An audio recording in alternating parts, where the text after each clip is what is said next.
Hello BookTube, this is Kelly and my channel is Books I'm Not Reading. Today I'm here to talk about Act 2 of, and it's Section 2 essentially, of Tina Packer's The Women of Will, The Remarkable Evolution of Shakespeare's Female Characters. And this is part of ShakeTube 2019, well, kind of a rogue side part of ShakeTube 2019. Our month-long celebration on BookTube of Shakespeare. And so thank you so much for all of those of you who are reading. I'd love to hear, or if you've read this book in the past, if you're creating content. I especially want to thank Rainy from Rainy Day Reads, Jay Shea, and a new booktuber, Hannah's Books. Definitely check her out. Check out her channel and subscribe. Who has made a video about the first part of Women of Will, and will be making more videos about it this month. So that's wonderful. Thank you so much. And if I've missed your video, please let me know in the comment section so that I can watch it.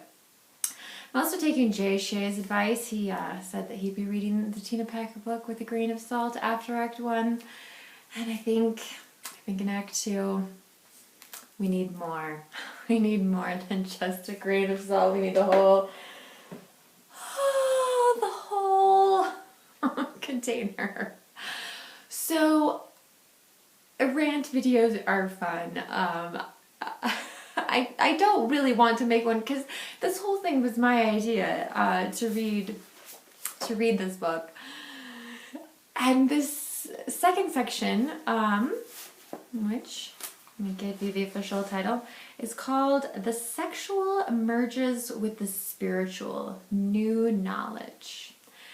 And part of what frustrates me about this section is that Tina Packer is, who I think we established in the first video, like, she's got some street cred. She's taught Shakespeare, she's directed Shakespeare, she was a member of the Royal Shakespeare Company, so she does have some street cred there. But I really don't like talking about religion or sex on my channel because those things are deeply personal, and they're also the kinds of topics that no matter what I say, I'm not going to change your mind about it, and no matter what you say back to me, you're not going to change my mind about how I feel about those things. So people have incredibly different experiences of those things, and I'm a prudish old woman, and it makes me uncomfortable. But we're gonna talk about it today. So Tina Packer's thesis is basically that if you read the plays in chronological order, you can see this change in Shakespeare of how he views women on the stage, or makes a critique of how women are treated, those kinds of things. And I think, again, in the last video, we kind of established the fact that it really isn't a chronological order, and we really don't know very much about Shakespeare. So that's pretty ambitious, pretty tricky to do. And in this section of the book, she starts off by talking about the soul. And I still not really sure why, other than the fact that clearly Tina Packer does not believe in any kind of religion or faith or spirituality. She considers the soul is at one point she says the soul is a verb. Shakespeare uses the word soul a lot. Once you start noticing that or looking for that word as you're reading his plays, it's used a lot, and it's not used as a verb. And I'm not trying to say that Shakespeare was a Catholic, was a member of the Church of England, was an atheist. Like, I have no idea. But he certainly grew up at a time where religion, was incredibly controversial, something that people were talking about a lot, or hiding, or whatever the case may be. And so I don't think that he would have used that as a verb. Just my opinion. Again, thank you, Jay Shea, for allowing me to be gloriously wrong if I am about that. But it doesn't even make sense. Like, when you try to use the word soul as a verb. I soul you. Like, what does that mean? That doesn't mean anything. And frankly, based on other comments Tina Packer makes in this section, I really think it's because she does not believe in the soul, and therefore Shakespeare, he's not allowed to believe in the soul. She really does quite a job of fitting her own ideas about the world and how the world works onto Shakespeare in this section. And I was super frustrated and angry. I'm trying to find the section where she mentions that the soul is a verb. Oh yeah, here. So I think in the end where Shakespeare comes out is, because she knows Shakespeare so well, the soul is a verb, not a noun. It is substantive but not material.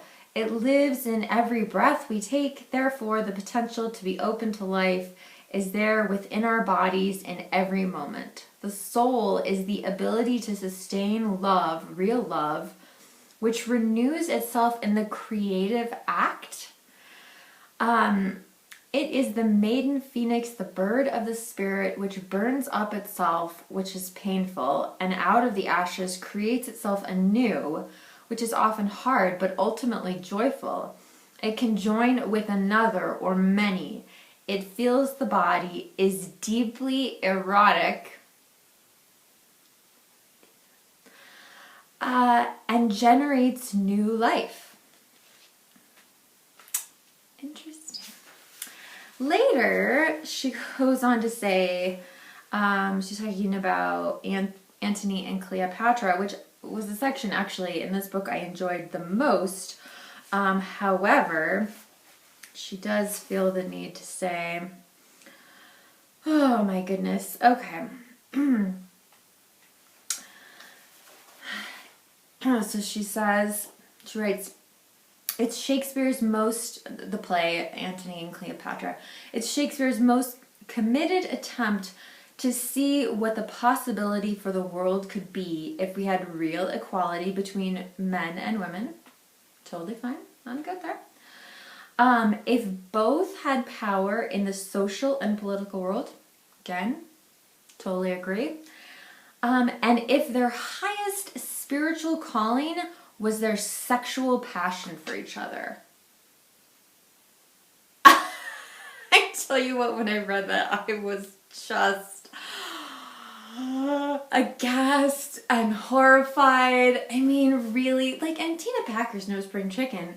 But man, like, so she should know, but like, if sex is our highest spiritual calling, so I mean, I just don't even know where to begin. Like, and I don't really even want to, because I find it totally ludicrous and totally, I'm not saying that there is an intimacy or maybe an element of spirituality in sex. I just, and again, I'm so uncomfortable talking about it on this channel, but like, to say that our highest spiritual calling as human beings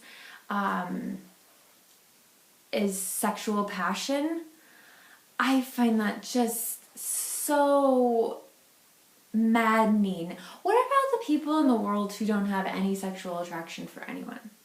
So what about them? Like, does that mean that they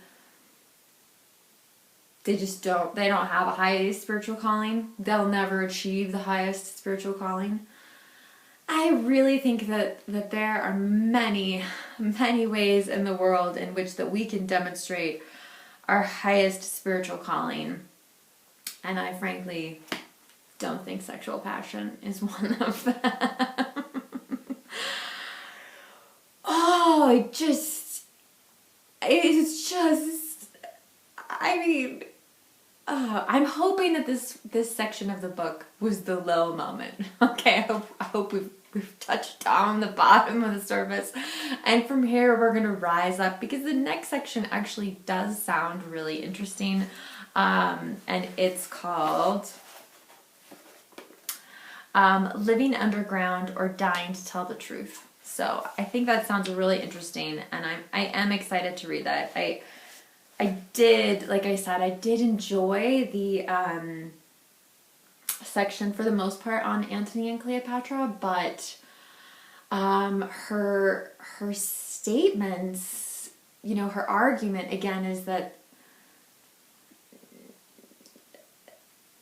it's just yeah, I just on a fundamental, really basic level, like, I completely disagree. And really, this is like almost a tangent. Like the stuff about the soul, at one point I think she says America's soul is the American corporation, which I'm like, who cares? Like, I thought we were supposed to be talking about the women characters in Shakespeare. And so she flies off on these tangents, and I'm just like, again, I mean, I already had problems with the thesis anyway. She even mentions Richard Dawkins and Christopher Hitchens and says that they write with great soul. And I just am pretty blown away by that. Like, again, because she doesn't think the word soul is a noun, that it's a verb. It's a verb. Like, what? Okay. So, anyway. So I'm really hopeful for Act 3, which is what we'll be reading next week, and I am so excited to see everyone's videos. Just remember, I really don't salt check your handy. Oops, oh god, just spilled some. Just shake it out periodically over the book, and we'll all be good. All right, booktube, remember to be kind to yourself, be kind to others, and I will talk to you very soon. Thanks.